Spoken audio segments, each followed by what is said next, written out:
That's the danger, what he just said. Yeah. So sometimes you run into women who are just so easy to be with and so effortless and they're so nice. Yeah. Oh, well then fuck it. I'll just, sure. Not worth it. No.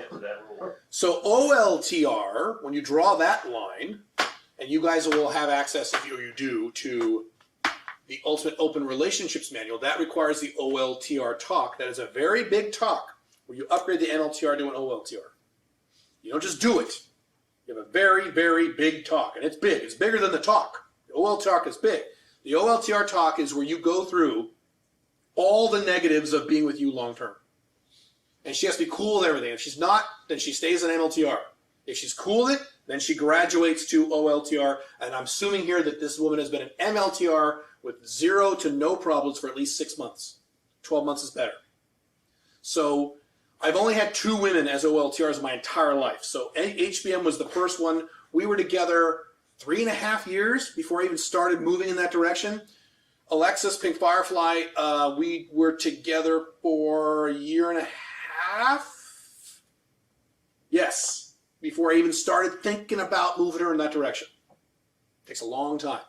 1.5 years of near perfect behavior in both cases, or else I wouldn't have had that talk. And I went through, if you're curious, when I do it with Pink Firefly, I sat down with her on her couch in her apartment, and I went through when I knew I wanted her to be long-term with me, and she knew it of me. I said, okay, here's the deal. And I told her, we're going to have a talk. And oh, shit, she's all scared, terrified. I said, I'm going to go through all the negatives of being with me long-term. Long-term as in, we get really serious, we move in together, we stay, here are the negatives. And I went through all the negatives. See if I can remember them. I work really fucking hard. I work every day. I'm not going to spend a lot of time with you. Because the last boyfriend she had was the typical dude who worked at a, fucking mechanic shop and just they watch TV all night. That's not going with me. I don't watch TV. I work.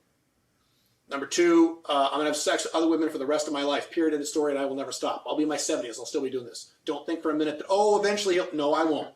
And she knew me by then well enough to know. Number 3 was, by the way, she didn't care about that. She's like, so this is in You've Done It Right. What she said, when I said that, I'm like, oh God, what's she going to say?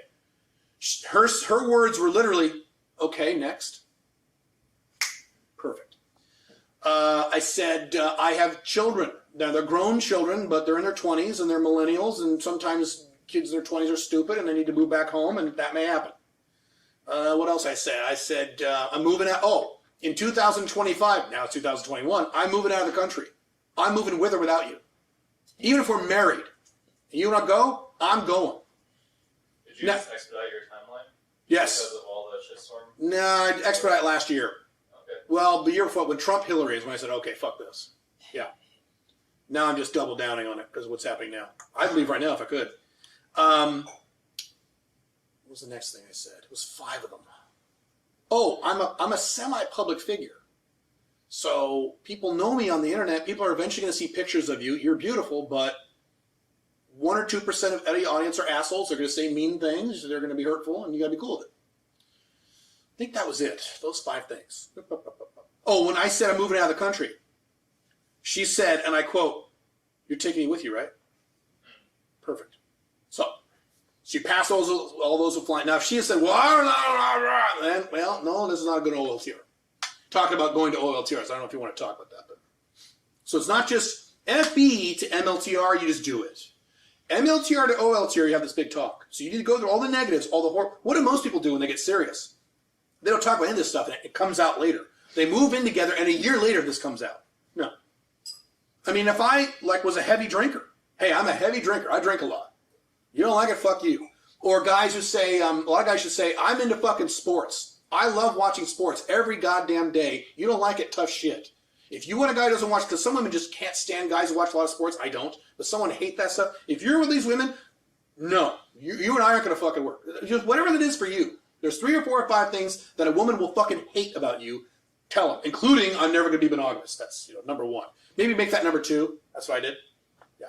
And actually, to be frank, she doesn't complain about this. She complains, the only thing she complains about is I work a lot. That's her biggest complaint. Not about I have sex with women. I don't really give a shit. She would prefer it if I didn't, but she doesn't complain about it.